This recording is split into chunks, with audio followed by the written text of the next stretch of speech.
नमस्कार दोस्तों, सुरेन हिंदी क्लास में आप सभी का स्वागत है। वरिष्ठ अध्यापक संस्कृत शिक्षा 2018 का ये पेपर है। 20 फरवरी 2019 को पेपर का आयोजन हुआ था और आरपीएससी के की के अनुसार आंसर हैं और उनकी सटीक व्याख्या है और जो प्रश्न हमारे काम के हैं उन्हीं को हम यहाँ पर देखेंगे। पुराने सिलेबस के आधार पर जो प्रश्न इसमें हैं उनको हम इस पेपर में नहीं करेंगे। वरिष्ठ अध्यापक यानी सेकंड ग्रेड शिक्षक की भर्ती 2018 संस्कृत शिक्षा विभाग का ये पेपर है जिसको हम अभी करने जा रहे हैं। महत्वपूर्ण प्रश्न इसमें हैं। देखिए, पहले ही दोनों प्रश्न उपसर्ग से संबंधित बहुत अच्छी जानकारी देते हैं। पहला प्रश्न, किस शब्द में वी उपसर्ग नहीं है? वी उपसर्ग नहीं है। अब देखिए, विदुर व्याकरण में तो वी है, वी जोड़ आकरण। व्युत्पत्ति में भी वी है और विभा में भी वी है, लेकिन विदुर के अंदर वी नहीं है, विद है। यानी उपसर्ग निकालने के लिए हमें मूल शब्द को जानना होगा कि मूल शब्द क्या है। विदुर क्या होता है? विदुर होता है बुद्धिमान, चतुर, कुशल, मनीषी। बुद्धिमान यानी जानने वाला, विद यानी जानना। तो विदुर में वी नहीं है, विद मूल शब्द है इसमें, इसलिए विदुर में वी उपसर्ग नहीं है। दूसरा शब्द भी ऐसे ही है। दूसरा प्रश्न जो है वो भी इसी प्रकार का है। किस शब्द में कोई उपसर्ग नहीं है? बेचारा में बे है, बेशुमार में बे है, विहित में वी है और विदित में फिर वही कारण है कि विदित में वी क्यों नहीं है। वी नहीं है, विद इसमें है और विद के अंदर इत प्रत्यय जो है वो जुड़ा है। विदित, विदित का अर्थ भी जानना होता है, विद मानी जानना होता है। तो विदुर शब्द विद से बना है और विदित शब्द भी विद से बना है, वी उपसर्ग नहीं है। तो इसका आंसर भी ये होगा और इसका आंसर ये होगा। प्रश्न देखिए, किस विकल्प में गार प्रत्यय युक्त शब्द नहीं है? तो कारागार में नहीं है, इसका आंसर यही होगा। मददगार में गार है, यादगार में गार है, गुनहगार में गार है। कारागार में कारा जोड़ आगार शब्द है। कारागार में जो है वो दीर्घ स्वर संधि है और आ है, इसमें आगार है, आगार जुड़ा हुआ है इसमें।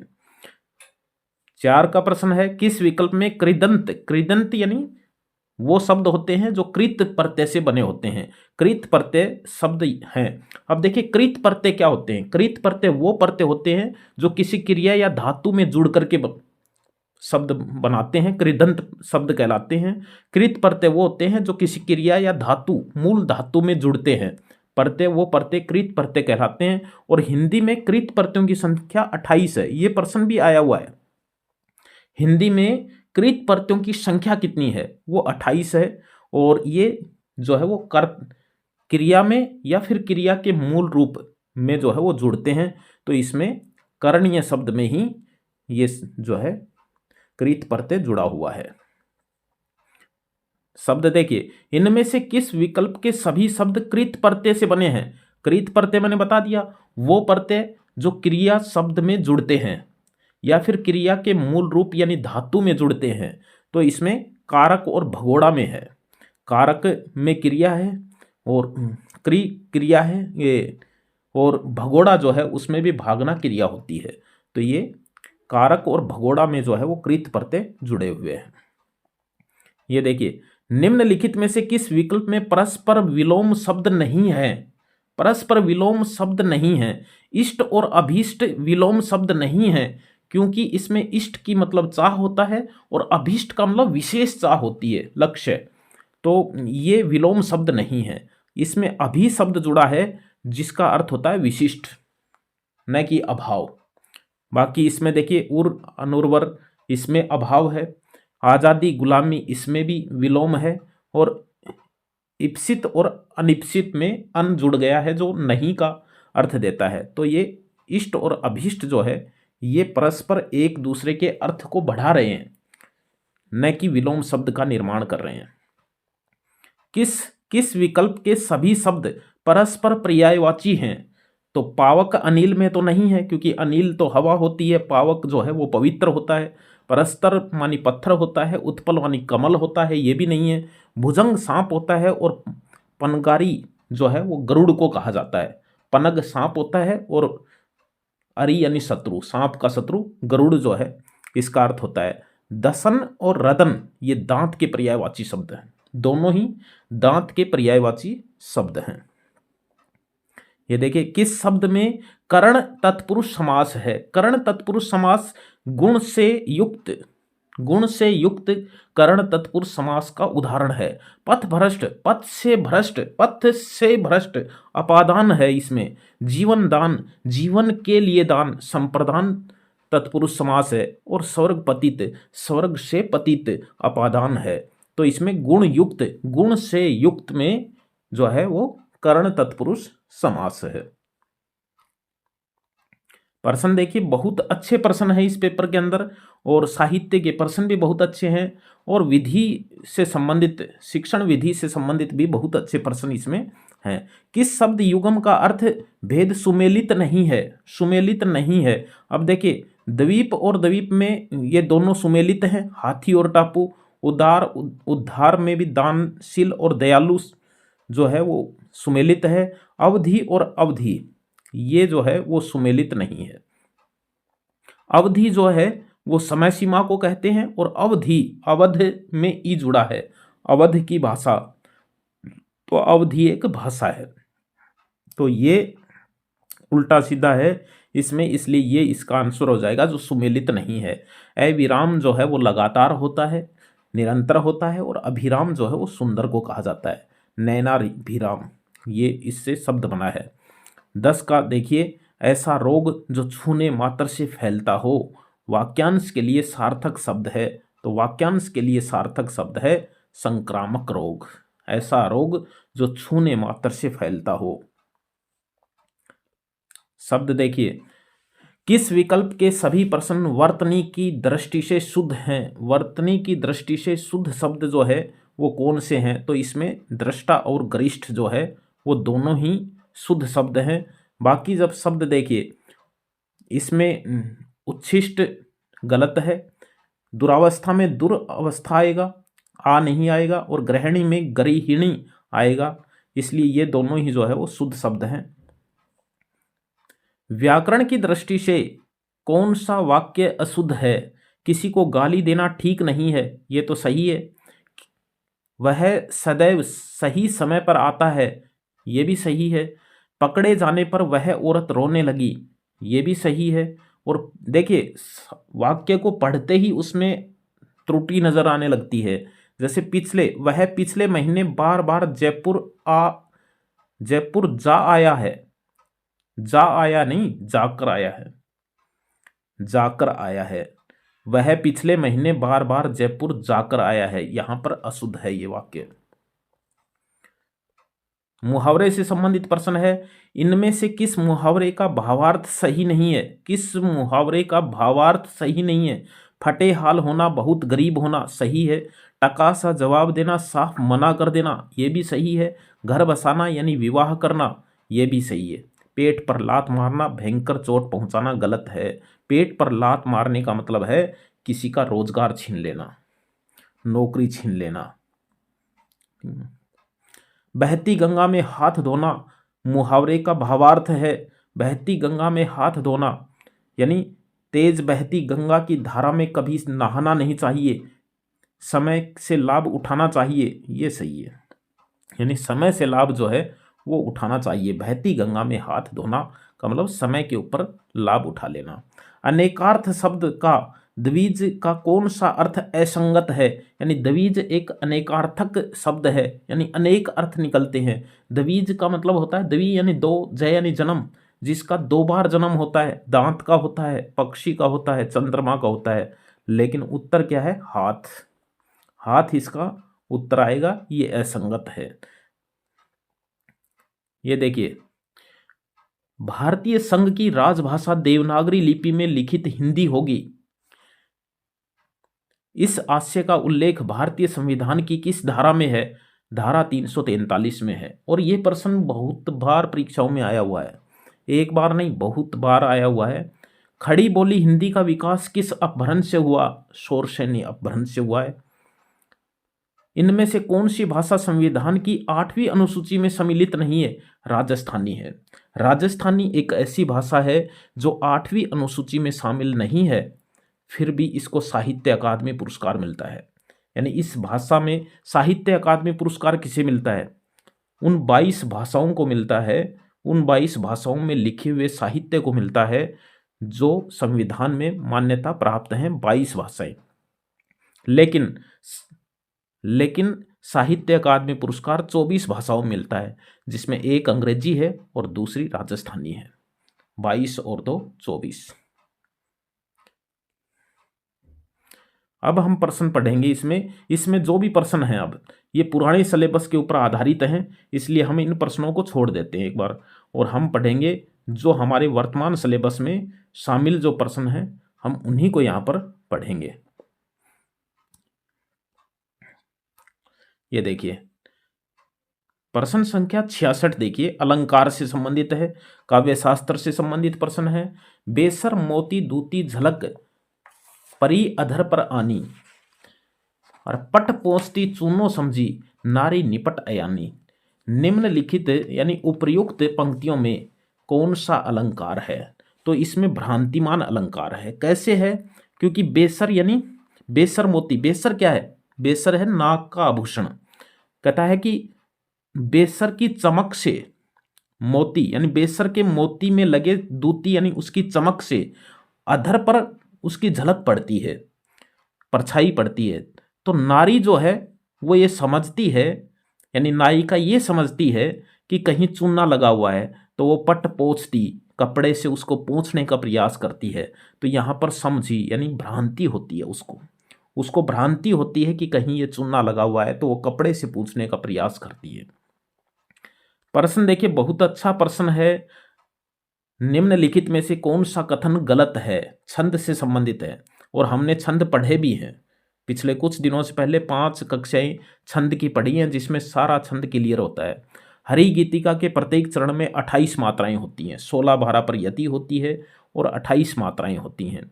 द्रुत विलंबित छंद के प्रत्येक चरण में 12 वर्ण होते हैं। ये एक वर्णिक छंद है और इसमें 12 वर्ण होते हैं, और उसमें जो है वो एक नगण, 2 भगण और 1 रगण होता है। किसमें? द्रुत विलंबित में 1 नगण, 2 भगण और फिर 1 रगण होता है, और कुल 12 वर्ण होते हैं, इसलिए ये गलत है। चौपाई के प्रत्येक चरण में 16 मात्राएं होती हैं, और दोहा के विषम चरणों में 13 और सम चरणों में 11-11 मात्राएं होती हैं। अलंकार से संबंधित प्रश्न है, बहुत अच्छा प्रश्न है। जितना समझेंगे उतना ही ज्ञान बढ़ेगा, और रिपीट भी होते हैं ये प्रश्न। इनमें से कौन सा कथन सही नहीं है? उपमेय को अप्रस्तुत और उपमेय को प्रस्तुत और उपमान को अप्रस्तुत कहते हैं। यह ध्यान में रखना है।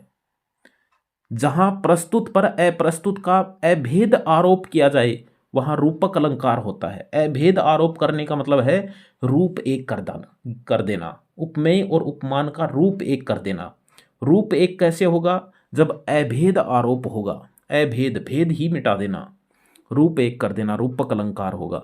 जहां उपमेय की उपमान से तुलना की जाए वहां उपमा अलंकार होता है, और जहां बिना कारण के कार्य संपन्न हो वहां असंगति नहीं विभावना अलंकार होता है। जहां बिना कारण के ही कार्य संपन्न हो वहां विभावना अलंकार होता है, असंगति अलंकार नहीं होता है। असंगति अलंकार वहां होता है जहां कारण एक जगह हो और कार्य दूसरी जगह हो, वहां असंगति अलंकार होता है। ये प्रश्न हम पढ़ेंगे नहीं। मंदाकिनी पहले किताब चलती थी, उसका ये प्रश्न है जो अब वर्तमान में नहीं है। ये देखिए प्रश्न है रस से संबंधित। इनमें से कौन सा कथन सही है? सही कथन बताना है। हास्य रस का स्थायी भाव हास है, ये बिल्कुल सही है। हास्य रस का स्थायी भाव हास है। वीर रस का स्थायी भाव वीरता नहीं उत्साह है। और अमरस को शांत रस का स्थायी भाव माना गया है, गलत है। शांत रस का स्थायी भाव है निर्वेद। और करुण रस का स्थायी भाव करुणा नहीं बल्कि शोक है। तो ये हास का स्थायी भाव हास्य का स्थायी भाव हास है। शब्द शक्ति का बहुत सुंदर प्रश्न है कि शब्द शक्तियों से संबंधित कौन सा कथन असंगत है? असंगत कथन कौन सा है?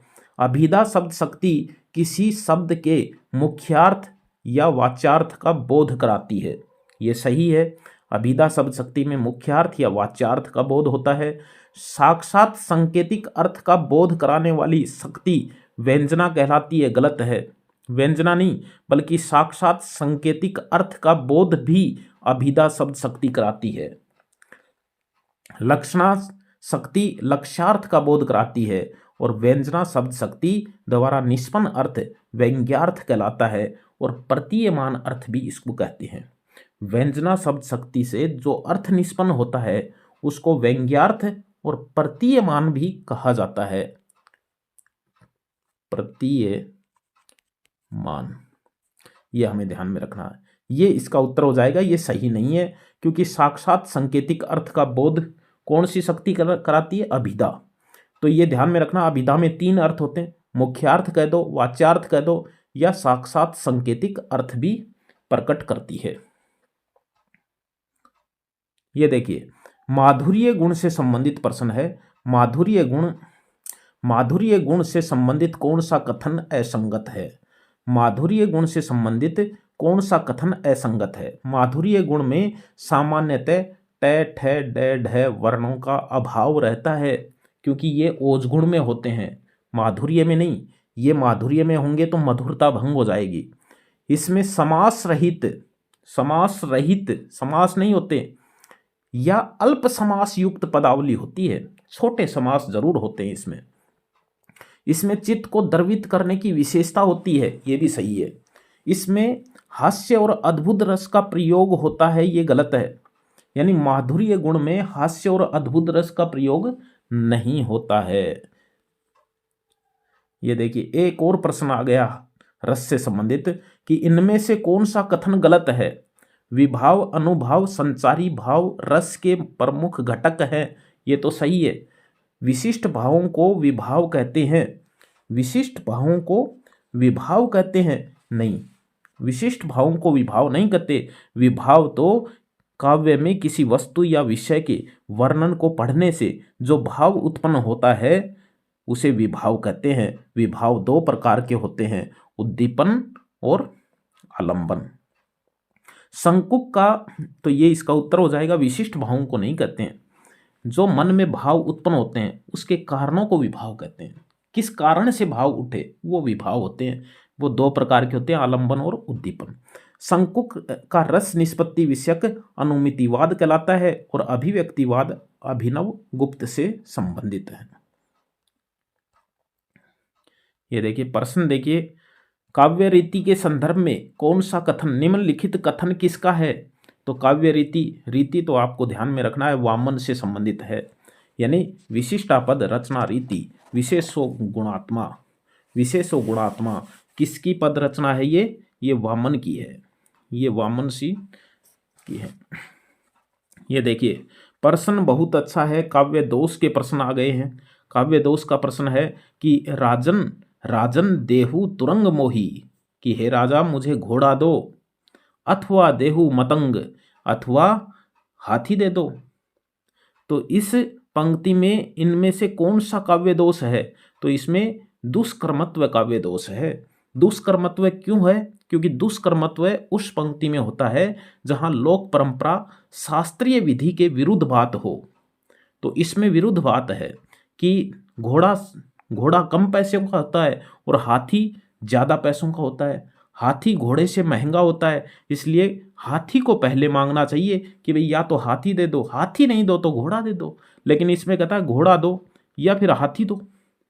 तो ये शास्त्र विरुद्ध बात हो गई है, शास्त्रीय विधि के विरुद्ध बात हो गई, परंपरा के विरुद्ध बात हो गई, इसलिए दुष्कर्मत्व काव्य दोष है। दुष्कर्मत्व काव्य दोष वहाँ होता है जहाँ लोक परंपरा शास्त्रीय विधि के विरुद्ध बात की गई हो। पृथ्वीराज रासो को सर्वथा अप्रमाणित ग्रंथ मानने वाले विद्वान कौन हैं? तो वो डॉक्टर वुलर हैं। ये तो सारे प्रामाणिक मानते हैं, कर्नल टोड, श्याम सुंदर दास, मोहनलाल विष्णुलाल पांड्या।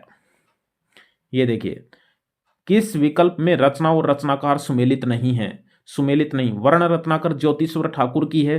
उक्ति व्यक्ति प्रकरण जो है वो गोविंद दास की नहीं है। ये किसकी है? ये दामोदर शर्मा की है। दामोदर भट्ट भी कह सकते हैं, दामोदर शर्मा भी कह सकते हैं, और है क्या? व्याकरण ग्रंथ है। उक्ति व्यक्ति प्रकरण बिसलदेव रासो नरपति नाल की है और श्रावकाचार देवसेन की है। हिंदी की पहली रचना मानी जाती है।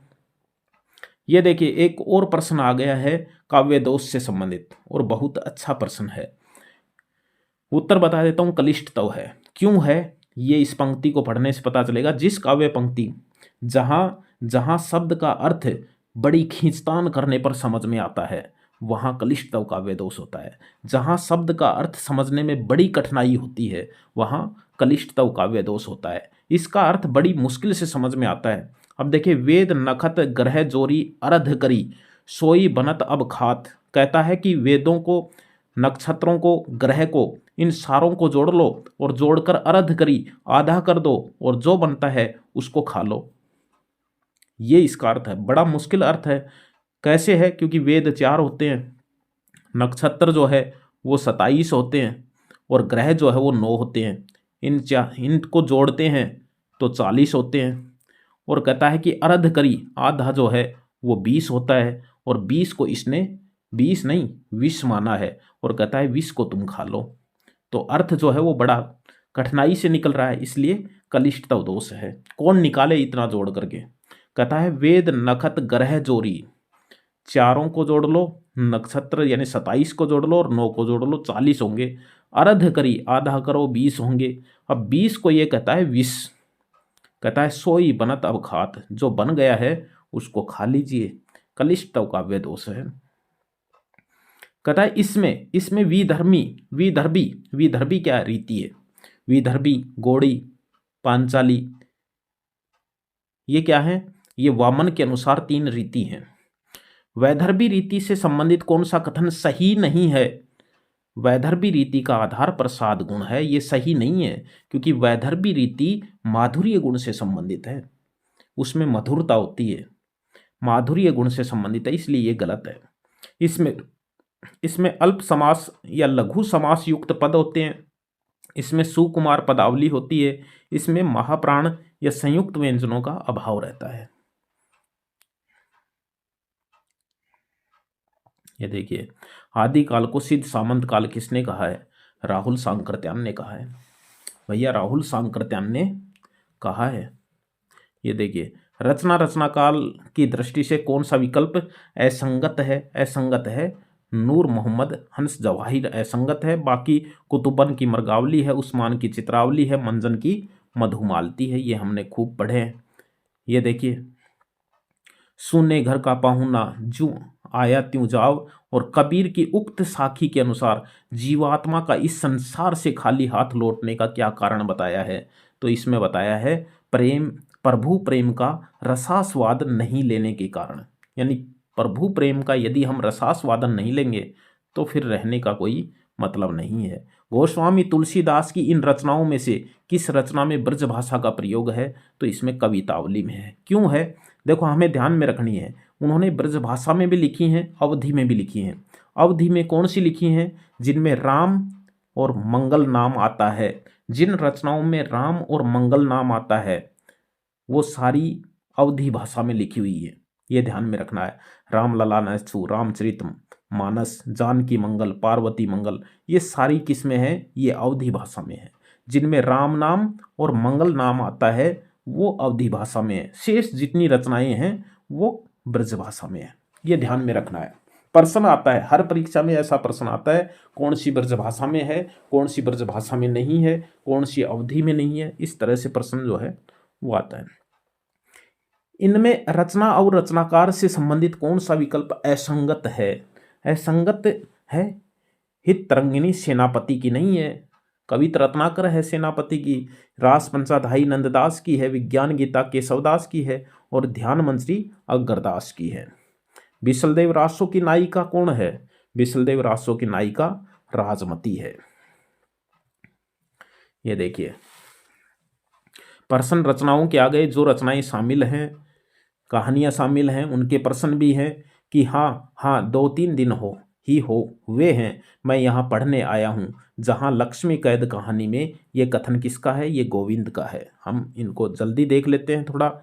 रचनाओं और रचनाकारों को सुमेलित करते हुए विकल्प सही कीजिए। सुख सागर जो है वो मुंशी सदा सुखलाल की है, प्रेम सागर जो है वो लल्लू लाल की है, भाषा योग वशिष्ठ राम प्रसाद निरंजनी की है, और नासिकेत उपाख्यान जो है वो सदल मिश्र की रचना है। ये देखिए, इनमें से किस कवि की रचना चौथे सप्तक में नहीं है? किस कवि की रचनाएं चौथे सप्तक में नहीं है? मदन वात्स्यायन की नहीं है, मदन वात्स्यायन की तीसरे सप्तक में है। बाकी इन तीनों की स्वदेश भारती, सुमन राजे और नंद किशोर आचार्य तीनों जो है वो चौथे सप्तक के कवि हैं, और मदन वात्स्यायन तीसरे सप्तक का कवि है। ये हमें ध्यान में रखना। सुमन राजे चौथे तार सप्तक की महिला है, कीर्ति चौधरी तीसरे तार सप्तक की महिला है, और शकुंतला माथुर दूसरे तार सप्तक की महिला है, और पहले सप्तक में कोई महिला नहीं थी, महिला कवयित्री नहीं थी। श्रद्धा भक्ति निबंध के अनुसार कौन सा कथन श्रद्धा सही नहीं है? कौन सा कथन सही नहीं है? प्रश्न ये है, बहुत अच्छा प्रश्न है। प्रश्न हर बार इन्हीं पंक्तियों से आता है इस निबंध से। देखिए, श्रद्धा में घनत्व अधिक होता है, प्रेम में विस्तार गलत है, ये गलत है। घनत्व प्रेम में होता है, घनत्व प्रेम में होता है, विस्तार श्रद्धा में होता है। श्रद्धा में विस्तार होता है और घनत्व प्रेम में होता है, ये गलत है। प्रेम में कोई मध्यस्थ नहीं, पर श्रद्धा में मध्यस्थ अपेक्षित है। यानी प्रेम में मध्यस्थ नहीं चाहिए, श्रद्धा के अंदर जो है वो मध्यस्थ अपेक्षित है, आवश्यक है। उसके बिना श्रद्धा उत्पन्न नहीं हो सकती है। कोई बताएगा दूसरे का गुण, तभी श्रद्धा होगी हमें। देखिए, श्रद्धा का मूल तत्व दूसरे का महत्व स्वीकार करना है। और श्रद्धा 3 प्रकार की होती है, प्रतिभा संबंधी, शील संबंधी और साधन संपत्ति संबंधी। रचना रचनाकार से संबंधित कौन सा विकल्प सही नहीं है? अंधेरे बंद कमरे राजेंद्र यादव गलत है। अंधेरे बंद कमरे किसका है? मोहन राकेश का है। खंजन नैन अमृतलाल नागर का है। चित कोबरा मृदुला गर्ग का है। मछली मरी हुई राजकमल चौधरी की का उपन्यास है। ये देखिए, वीर सच्चाई की इन पंक्तियों में निम्नलिखित में से किसकी वंदना की गई है? गणेश जी की वंदना की गई है। लाऊ लाऊ पसिर लाज हूँ, सदा कहा उदास, और गण हव गाऊ तुझ गुण, पाऊं वीर प्रकाश। ये गणेश जी की वंदना है इसमें। ये देखिए, कामायनी से संबंधित प्रश्न है। प्रसाद प्रणीत, प्रणीत मतलब होता है रचित। प्रसाद प्रणीत कामायनी से संबंधित कौन सा कथन सही नहीं है? इसमें कुल 15 सर्ग हैं, सही है। सर्गों का नामकरण चिंता, श्रद्धा आदि मनोविकारों के आधार पर किया गया है, ये भी सही है। मनु और श्रद्धा इसके 2 प्रमुख पात्र हैं। इसके कथानक का आधार मनुस्मृति है, गलत है। इसके कथा का आधार क्या है? शतपथ ब्राह्मण ग्रंथ से इसकी मूल कथा ली गई है। कामायनी की मूल कथा जो है वो शतपथ ब्राह्मण ग्रंथ से ली गई है, मनुस्मृति नहीं है। ये प्रश्न भी बहुत अच्छा है, कुरुक्षेत्र रचना से संबंधित है। कुरुक्षेत्र से संबंधित कौन सा कथन असंगत है? हमने पिछले कुछ असिस्टेंट प्रोफेसर के प्रश्न पत्र देखे हैं यूट्यूब पे, और उसमें ये प्रश्न आया हुआ है, ज्यों का त्यों आया हुआ है ये प्रश्न, और ये 2nd ग्रेड में आया हुआ प्रश्न है। देखिए, प्रश्न रिपीट होते हैं, इसमें भी हमने जितने प्रश्न पढ़े हैं सब रिपीट प्रश्न है, कोई नया प्रश्न मेरे को इसमें नजर आया नहीं। कुरुक्षेत्र का सर्वप्रथम प्रकाशन सन 1946 में हुआ था, सही है। यह महाकाव्य गांधीवादी अहिंसा का पूर्ण समर्थन करता है, गलत है। गांधीवादी नहीं है ये युद्ध के विषय पे है कि भाई युद्ध नहीं होना चाहिए, और उसके नहीं क्यों नहीं हो, कैसे रुके युद्ध, ये चीज़ें हैं इसमें। गांधीवादी अहिंसा का पूर्ण समर्थन करता है, ये गलत है, असंगत है। इसका मूल कथानक महाभारत के शांति पर्व से लिया गया है, और इसमें युद्ध और शांति को लेकर गंभीर विशद चिंतन प्रस्तुत किया गया है। और यही प्रश्न असिस्टेंट प्रोफेसर एग्जाम में आया हुआ है। देखिए प्रश्न देखिए, असाध्य वीणा से संबंधित कौन सा कथन सही नहीं है? अज्ञेयकृत आंगन के पार द्वार में संकलित यह कविता बौद्ध दर्शन से प्रभावित मानी जाती है। वीणा का निर्माण पुराने किरीट तरु से किया गया था। वीणा को कीर्ति ध्वज ने बनाया था, गलत है। वीणा को किसने बनाया था? वीणा को जादूगर ने किरीट तरु से बनाया था। जादूगर ने किरीट तरु से बनाया था, तो ये गलत है। राजा के दरबारी कलावंतों में से इस असाध्य वीणा को कोई नहीं बजा सका। ये देखिए, उसने कहा था कहानी से आ गया, चंद्रधर शर्मा गुलेरी की हिंदी की कालजयी रचना। राम राम, यह भी कोई लड़ाई है, दिन रात खंदकों में बैठे हड्डियां अकड़ गई। उसने कहा था कहानी से उद्धृत कथन किसका है? लहना सिंह का कथन है। और हर बार परीक्षा में लहना सिंह की कही हुई बातें जो है वो परीक्षा में आती हैं। चेंज हो सकता है लेकिन उसको सारा याद कर लेना चाहिए। 96 में देखिए, मेरी भव बाधा हरो राधा नागरी सोई, जा तन की झाई पर श्याम हरित दुति होई। बिहारी के इस दोहे के संदर्भ में निम्नलिखित में से कौन सा विकल्प सही है? राधा की स्तुति है और सलेस अलंकार का ये उदाहरण है। सलेस अलंकार, इसके अर्थ बहुत अर्थ निकलते हैं इसके। गागर में सागर जो है बिहारी के दोहे हैं जिनमें ये बड़ा प्रसिद्ध है। बलचनमा जो है वो नागार्जुन का है। पुनर्नवा हजारी प्रसाद द्विवेदी का है। आपका बंटी मन्नू भंडारी का है। अपने अपने अजनबी अज्ञेय का उपन्यास है। फिर रचनाएं आ गई। मतीराम देखिए, मतीराम की ललित लल्लाम है, चिंतामणि की काव्य विवेक है, देव की भाव विलास है और कुलपति मिश्र की रस रहस्य रचना है। प्रश्न बहुत सुंदर आ गया है। लहरों के राजहंस का कथन आ गया है कि नारी का आकर्षण पुरुष को पुरुष बनाता है तो उसका अपकर्षण उससे गौतम बुद्ध बना देता है। नारी का आकर्षण पुरुष को पुरुष बनाता है, उसका अपकर्षण उसे गौतम बुद्ध बना देता है। ये सुंदरी का कथन है।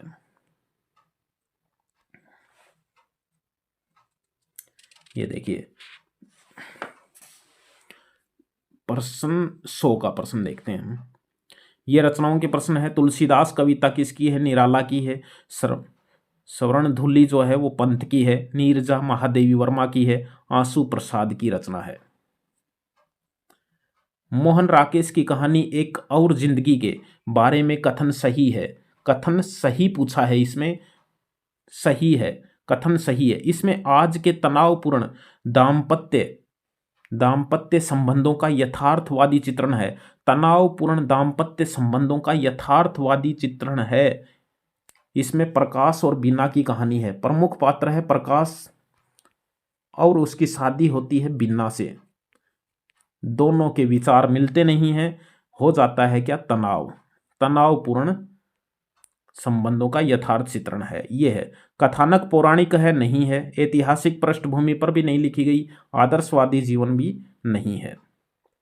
आचार्य रामचंद्र शुक्ल के अनुसार, ये भी आचार्य भर्ती में आया है, सहायक आचार्य, असिस्टेंट प्रोफेसर हिंदी में ये प्रश्न आया हुआ है। आचार्य रामचंद्र शुक्ल के अनुसार करसनगढ़ यानी किशनगढ़ के भक्त कवि नागरीदास का असली नाम क्या था? ये था महाराज सावंत सिंह। ये देखिए, प्रश्न आ गया रामचरितमानस के बालकांड से। कक्षा 10 में चलता है ये बालकांड का ये हिस्सा। कहता है कि नाथ शंभुधनु भंज निहारा। नाथ यानी स्वामी, शंभुधनु यानी शिव धनुष, भंज निहारा यानी तोड़ना। कहता है कि हे स्वामी, शिव धनुष को किसने तोड़ा? होई के वो एक नाथ दास तुम्हारा। कहता तुम्हारा ही कोई दास होगा जिसने शिव धनुष को तोड़ा होगा हे नाथ। तो ये राम कहता है। किससे कहता है? परशुराम से कहता है। जब परशुराम शिव धनुष टूटने पर क्रोधित हो जाता है तब राम उसको कहता है ये बात। कि परिंदे कहानी के अनुसार डॉक्टर मुखर्जी मूलतः कहाँ के रहने वाले थे? बर्मा के रहने वाले थे। परिंदे किसकी है? निर्मल वर्मा की है। निर्मल वर्मा कौन है? गगन गिल का पति है। गगन गिल कौन है? जिसको अभी हाल ही में साहित्य अकादमी पुरस्कार मिला है। माई सांवरे रंग राची पद में मीरा ने काल व्याल से बचने का क्या उपाय बताया है? इसमें ईश्वर का गुणगान बताया है। मीराबाई ने ईश्वर का गुणगान बताया है। वह विधि, ये देखिए, विधि से संबंधित प्रश्न आ गए। वह विधि जिसका प्रयोग चारों भाषाई कौशलों के विकास हेतु किया जाता है वह अनुकरण विधि। यानी सारे 4 भाषाई कौशल हैं जो अनुकरण विधि से जो है वो सीखे जा सकते हैं। समवाय प्रणाली में शिक्षण होता है। समवाय प्रणाली है व्याकरण शिक्षण की, लेकिन वो गद्य पद्य शिक्षण के साथ व्याकरण शिक्षण कराना है। समवाय विधि व्याकरण से है, लेकिन गद्य पद्य जब पढ़ाया जाता है तो उसके बीच में जो व्याकरण सिखाया जाता है वो समवाय प्रणाली से सिखाया जाता है। हर्बर्टीय विधि का एक दोष नहीं है, यह शिक्षण के मनोविज्ञान के सिद्धांतों पर आधारित है। हर्बर्ट स्पेंसर के सिद्धांतों के ऊपर ये विधि जो है वो आधारित है। इसमें ज्ञान को टुकड़ों में या क्रमबद्ध रूप से सिखाया जाता है। अति सुंदर तन श्याम श्री को देखत हरि पछताने, भ्रमर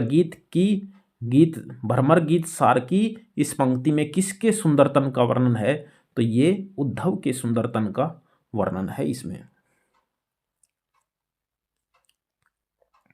विधियों के प्रश्न हैं और बहुत अच्छे प्रश्न हैं। ये देखिए, शिक्षण विधियों के संदर्भ में कौन सा कथन सही नहीं है? इसमें कथन सही नहीं है ये साखीय अभिकर्मित अनुदेशन विधि में छात्र प्रश्न का उत्तर स्वयं बनाता है, नहीं बनाता है। साखीय अभिकर्मित में नहीं बनाता है छात्र प्रश्न का उत्तर। ध्वन्यात्मक विधि वर्णमाला सिखाने से संबंधित है।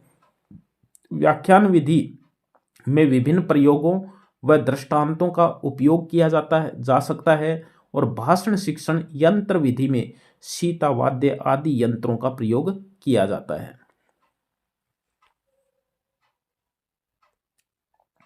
पढ़ना सिखाने के लिए साहचर्य प्रणाली का निर्माण किसने किया? तो वो मोंटेसरी ने किया है। पढ़ना सिखाने के लिए साहचर्य प्रणाली का निर्माण मोंटेसरी ने किया है। इकाई किसी समस्या या योजना से संबंध जोड़ने वाली क्रियाओं की समग्रता या एकता को प्रकट करती है। यानी इकाई विधि का यह कथन किसका है? तो यह कथन है थॉमस एम रिस्क ये कहता है कि इकाई किसी समस्या या योजना से संबंध जोड़ने वाली क्रियाओं की समग्रता या एकता को प्रकट करती है।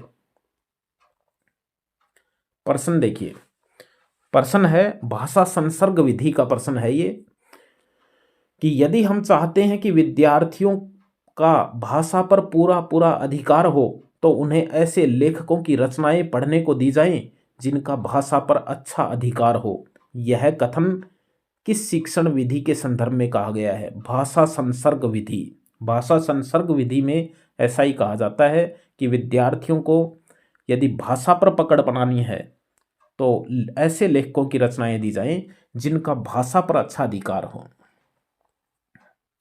द्विभाषा पद्धति का क्षेत्र नहीं है। द्विभाषा यानी दो भाषाओं की पद्धति का क्षेत्र नहीं है। कौन सा नहीं है? प्राथमिक कक्षा नहीं है। हमने खूब पढ़ा है कि प्राथमिक कक्षाएं जो होती हैं उसमें एक ही भाषा में शिक्षा दी जाती है और कक्षा 6 से जो है वो दूसरी भाषाएं जो है वो चलने लग जाती हैं, द्वितीय भाषा चलने लग जाती है। तो प्राथमिक कक्षा जो है उसमें द्विभाषी पद्धति का क्षेत्र नहीं होता है। सम्मेलन और गोष्ठियों में होता है, अनुवाद में तो होता ही है और विदेशी भाषा शिक्षण में भी होता है।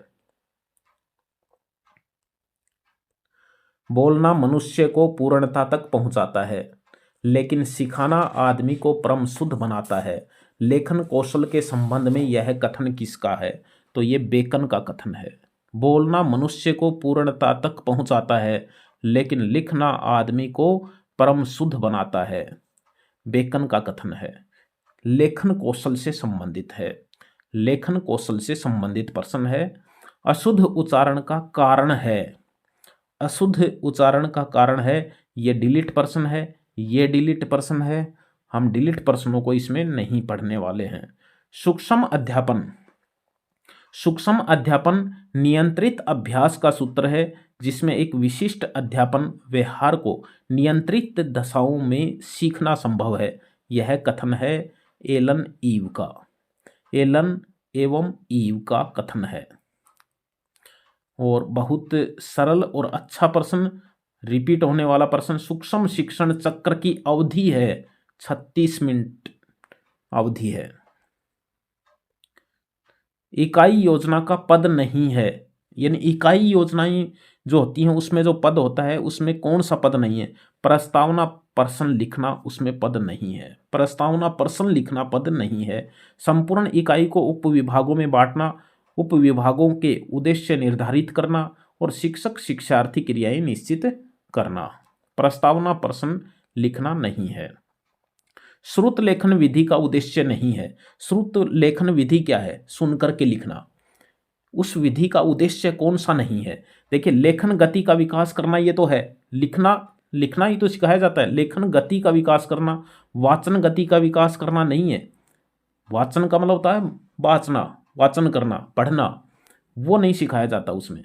एकाग्रचित्तता का विकास भी होता है, शुद्ध और स्पष्ट लेखन का विकास भी होता है, लेखन गति का विकास भी होता है। वाचन से संबंधित नहीं है श्रुत लेखन विधि। ये देखिए 22 का प्रश्न है, 122। फलालेन बोर्ड का प्रयोग, फलालेन बोर्ड का प्रयोग है चित्र प्रदर्शन हेतु। चित्र प्रदर्शन हेतु इस बोर्ड का किया जाता है। अनुकरण वाचन के भेद दो होते हैं, व्यक्तिगत और सामूहिक। एक तो होता है व्यक्तिगत अनुकरण वाचन और एक होता है सामूहिक अनुकरण वाचन। 124 का प्रश्न है, सतत एवं व्यापक मूल्यांकन पर प्रभावी रूप से बल दिया गया। किसमें दिया गया? राष्ट्रीय शिक्षा नीति 1986 द्वारा। सतत एवं व्यापक मूल्यांकन पर प्रभावी रूप से बल दिया गया, राष्ट्रीय शिक्षा नीति 1986 द्वारा। सतत एवं व्यापक मूल्यांकन का उद्देश्य नहीं है, उद्देश्य नहीं है मूल्यांकन में शिक्षक की भूमिका कम करना। इसका ये उद्देश्य नहीं है कि इसके मूल्यांकन में शिक्षक की भूमिका को कम करना इसका उद्देश्य नहीं है, बल्कि मूल्यांकन को नियमित और समग्र बनाना उद्देश्य है। मूल्यांकन में रटने की बजाय समझने पर बल देना उद्देश्य है। मूल्यांकन में निदान व उपचार को प्रोत्साहित करना भी उद्देश्य है। चित्र विस्तारक यंत्र किस प्रकार की सहायक सामग्री है? चित्र विस्तारक यंत्र यांत्रिक दृश्य सामग्री है, यांत्रिक दृश्य सामग्री है। प्रश्न फिर से आ गए हैं व्याकरण से संबंधित, और ये प्रश्न किससे संबंधित है? वर्ण विचार से संबंधित प्रश्न है। बहुत अच्छे प्रश्न हैं। इनमें से किस विकल्प के सभी वर्ण मूर्धन्य हैं? मूर्धन्य कौन से हैं? मूर्धन्य टय वर्ण है, टय वर्ग है, टय ठय डैड है, लेकिन उसके साथ र भी है और श भी है, ये ध्यान में रखना है। अब देखिए, इसमें तो घ घड़ी है, ये तो है ही नहीं, ध भी नहीं है, इसमें जो है वो फ नहीं है, ओष्ठ्य है, इसमें झ आ गया, तो इसमें ये जो है वो सही आंसर। ये देखिए, स्पर्श व्यंजन नहीं है। स्पर्श व्यंजन कितने होते हैं? स्पर्श व्यंजन 25 होते हैं। 5 वर्ग जो होते हैं, क वर्ग, च वर्ग, ट वर्ग, त वर्ग, प वर्ग, और इनमें 5-5 वर्ण होते हैं, 25 हैं ये। अब देखिए, ये नहीं है। क्यों नहीं है? सभी विकल्प इसमें यह आ गया है, यह जो है वो यह रेलव है, अंतस्थ व्यंजन है, स्पर्श व्यंजन नहीं है ये, इसलिए इसका आंसर होगा ये। ये देखिए, प्रश्न बहुत अच्छा है। हिंदी वर्णमाला से संबंधित कौन सा कथन गलत है? गलत कौन सा है? कहता है क वर्ग है तथा ए आ कंठ्य वर्ण माने गए हैं। कंठ्य वर्ण माने गए हैं, ये बिल्कुल सही है। क वर्ग तो है ही, है कोई माना गया है? क्या है काकल्य व्यंजन है। ए आ भी कंठ्य हैं। ये देखिए, समस्त स्वर अघोष वर्ण हैं, ये गलत है। समस्त स्वर सघोष वर्ण हैं। च वर्ग को स्पर्श संघर्षी भी कहते हैं, और अड़ अढ़ को उत्क्षिप्त व्यंजन भी कहते हैं, और इनको ताड़नजात व्यंजन भी कहा जाता है, तो ये गलत है। अब प्रश्न आ गए व्याकरण के। देखिए, किस विकल्प के सभी शब्द तत्सम हैं? किस विकल्प के सभी शब्द तत्सम हैं? अब सारे शब्द तत्सम कौन से हैं? तो वो है सरल, विरल और नख। सरल, विरल और नख, ये देखिए, ये सारे तत्सम है। इसमें बरात नहीं है, इसमें कान नहीं है, इसमें अचरज नहीं है। ये देखिए, किस विकल्प के सभी शब्द तद्भव है? तद्भव सारे कौन से हैं? तो तद्भव है खीर, बहु और प्रगट, ये सारे तद्भव हैं। ये प्रश्न भी अच्छा है। इनमें स्वरों से संबंधित कौन सा कथन सही नहीं है? स्वरों से संबंधित कौन सा कथन सही नहीं है? तो ये देखिए, एक ही उच्चारण से उच्चरित एक ही स्थान से उच्चरित होने वाले स्वर सवर्ण कहलाते हैं। ये ध्यान में रखना है, एक ही स्थान से उच्चरित होने वाले स्वर सवर्ण कहलाते हैं। उ परस्पर सवर्ण है, ओ औ सवर्ण है, नहीं है। क्यों नहीं है? क्योंकि ये तो संयुक्त स्वर हैं, और जो संयुक्त स्वर होते हैं वो सवर्ण नहीं होते हैं। देखिए 33 का प्रश्न है, किस विकल्प में एक भी विदेशी शब्द नहीं है? तो एक भी विदेशी शब्द इसमें नहीं है। इसमें तो अदालत है, इसमें गिलास है, इसमें उर्दू है, और इसमें जो है वो तीनों ही विदेशी नहीं है। पाठशाला, व्यायाम और कोयल। प्रश्न आ गया, देखिए बहुत अच्छा। हिंदी व्याकरण से संबंधित कौन सा कथन सही नहीं है? कथन सही कौन सा नहीं है? सर्वनाम की विशेषता बताने वाले शब्द सार्वनामिक विशेषण कहलाते हैं, गलत है। सर्वनाम की विशेषता बताने वाले शब्द क्या कहलाते हैं? संज्ञा व सर्वनाम की विशेषता बताने वाले शब्द सर्वन विशेषण कहलाते हैं, लेकिन सार्वनामिक विशेषण नहीं कहलाते हैं। अविकारी शब्दों को अवयवी कहते हैं, ये सही है। संज्ञा, सर्वनाम और विशेषण विकारी शब्द हैं, ये भी सही है। कर्म के आधार पर क्रिया दो प्रकार की होती है, सकर्मक और अकर्मक। किस विकल्प के सभी शब्द भाववाचक संज्ञा हैं? सारे भाववाचक हैं, ईर्ष्या, बचपन और नैतिकता। ईर्ष्या, बचपन और नैतिकता जो है। किस विकल्प में सर्वनाम से बनी भाववाचक संज्ञा है? तो वो ममता है, मम से बनी है। मम क्या है? सर्वनाम है, मेरा, और उसी से बना है ममता। किस विकल्प के सभी शब्द क्रिया से बनी भाववाचक संज्ञा है? क्रिया से बनी हुई, तो क्रिया से पढ़ाई और लिखावट, ये दोनों क्रिया से बनी हुई हैं, जो कि भाववाचक संज्ञा हैं। 138 का है, इनमें से किस विकल्प के सभी शब्द तत्सम नहीं हैं? तत्सम नहीं है, तो इसमें ये नहीं है। भल्लुक तो है, लेकिन रस्सी नहीं है। रस्सी का क्या होगा? रज्जू होगा। रज्जू जो है वो रस्सी का होता है, तो ये इसमें उत्तर हो जाएगा। ये देखिए, संज्ञा, इनमें से कौन सा शब्द संज्ञा से बना विशेषण नहीं है? संज्ञा से बना विशेषण नहीं है प्राथमिक। प्राथमिक जो है वो इसमें नहीं है, क्योंकि ये प्रथम से बना है, जो कि संज्ञा से नहीं बना है। संज्ञा नहीं है। प्रथम क्या है? वो संज्ञा नहीं है। इनमें से कौन सा शब्द विशेषण नहीं है? विशेषण भाईचारा नहीं है। भाईचारा क्या है? भाईचारा तो गुण है। जैसे आपस में भाईचारा होना चाहिए, तो भाईचारा तो गुण है। इनमें से किस विकल्प में अकर्मक क्रिया का प्रयोग है? ये प्रश्न भी बहुत अच्छा है। अकर्मक क्रिया का प्रयोग है। महिलाएं गीत गा रही हैं, क्या गा रही हैं? क्या का उत्तर आ जाए तो फिर इसका मतलब सकर्मक है।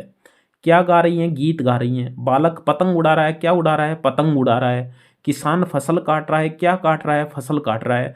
आकाश में पक्षी उड़ रहे हैं, क्या उड़ रहे हैं? इसका उत्तर नहीं आ रहा। पक्षी उड़ रहे हैं तो किसका उत्तर है? कौन का उत्तर? कौन उड़ रहे हैं? पक्षी उड़ रहे हैं। क्या का उत्तर नहीं है, इसलिए ये इसमें अकर्मक है।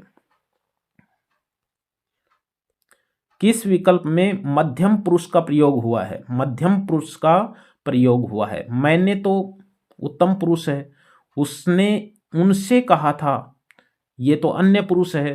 अन्य लोगों के साथ, ये भी अन्य। ये देखिए, आपको सूचित कर दें, आपको सूचित कर दें, ये सामने वाले को कह रहा है, यानी मध्यम पुरुष है। वह अचानक चला गया, इसमें क्या है? इसमें तो रीति बोधक क्रिया विशेषण है। अचानक जो है वो रीति बोधक क्रिया विशेषण है। ये देखिए, आपके बारे में कल कोई कुछ कह रहा था। इस वाक्य में किन किन सर्वनामों का प्रयोग हुआ है? इसमें अनिश्चयवाची और मध्य पुरुष का प्रयोग हुआ है। ये देखिए, आपके बारे में, आपके में क्या है? आपके में मध्यम पुरुष है। आपके बारे में यानी सामने वाले के बारे में कह रहा है, तो ये मध्यम पुरुष है। और कोई कुछ में क्या है? अनिश्चयवाची सर्वनाम है। भगवान तुम्हारा भला करे, भगवान तुम्हारा भला करे में क्या है? इच्छार्थक है। यानी ये अर्थ के आधार पर 8 प्रकार के वाक्य होते हैं। अर्थ के आधार पर 8 प्रकार के वाक्य होते हैं। आज्ञार्थक, संकेतार्थक, विधानार्थक, इच्छार्थक, निषेधार्थक, प्रश्नवाचक और विस्मयवाचक और संदेहवाचक, ये 8 प्रकार के होते हैं। भगवान तुम्हारा भला करे में इच्छावाचक वाक्य है, ये याद रखना है। रचना के आधार पर वाक्य 3 प्रकार का होता है और अर्थ के आधार पर वाक्य 8 प्रकार का होता है। ये प्रश्न भी बहुत सुंदर है, बहुत अच्छा है, समझने का है। जो ज्ञानी होते हैं उनका सभी सम्मान करते हैं। इस वाक्य में कौन सा उपवाक्य है? देखिए, मिश्र वाक्य जो होता है उसमें 3 उपवाक्य जो होता है। मिश्र वाक्य में एक उपवाक्य होता है, एक प्रधान वाक्य होता है। तो जो उपवाक्य होता है वो 3 प्रकार का होता है, विशेषण, संज्ञा और क्रिया विशेषण। विशेषण उपवाक्य कौन सा होता है?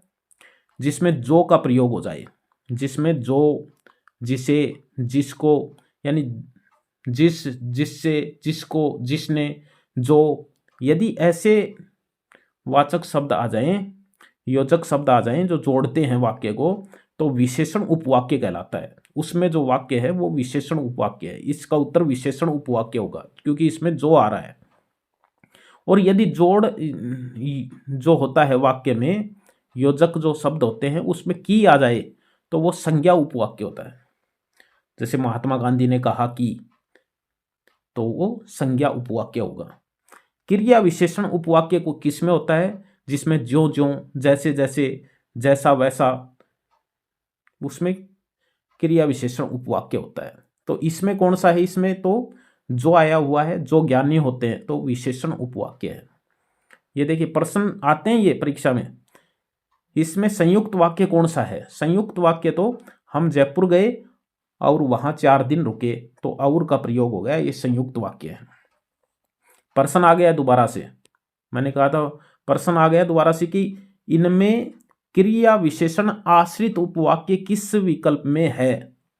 क्रिया विशेषण अभी मैंने बताया कि इसमें क्या होगा, इसमें ज्यों ज्यों, जैसे जैसे, वैसा जैसा, ये आएगा। तो इसमें है ये, उसने वैसा ही किया जैसा कहा गया, वैसा जैसा आ गया, वैसा जैसा, ज्यों ज्यों, त्यों त्यों, ये आ जाए। तो ये देखिए, मेरी वह पुस्तक कहाँ, जिसमें, इसमें जिसमें आ गया। मैंने बताया था कि जो, जिसमें, जिससे, जिसको, तो उसमें क्या होगा? विशेषण उपवाक्य होगा। और जिसमें की आ जाए उसमें संज्ञा उपवाक्य होगा। 2 प्रश्न हैं, इनमें से कौन सा संधि शब्द सही है? तो संधि शब्द इसमें है, ये सही है, ये सही है। अब समझाने का ज़्यादा, संधि तो महीने भर समझने की चीज़ है। निम्नलिखित में से शब्दों को ध्यान से पढ़िए, शब्दों को ध्यान से पढ़िए। और पढ़ लिया हमने, 4 शब्द पढ़ लिए, क्योंकि, वह, शीघ्र, तथा। उपर्युक्त विकल्पों में से समुच्चय बोधक अव्यय किस किस विकल्प में है? तो समुच्चय बोधक क्या है? एक तो क्योंकि समुच्चय बोधक है, जो वाक्यों को जोड़ सकते हैं हम आपस में, और एक तथा है। तो इसमें क और घ, क और घ, ये इसका उत्तर हो जाएगा, क और घ, ये समुच्चय बोधक। ये हमने वरिष्ठ अध्यापक 2nd ग्रेड हिंदी का पेपर संस्कृत विभाग का सोल्व किया है। बहुत अच्छे प्रश्न थे। फिर मिलेंगे किसी अच्छे वीडियो के साथ, अच्छे प्रश्नों के साथ। तब तक के लिए बाय।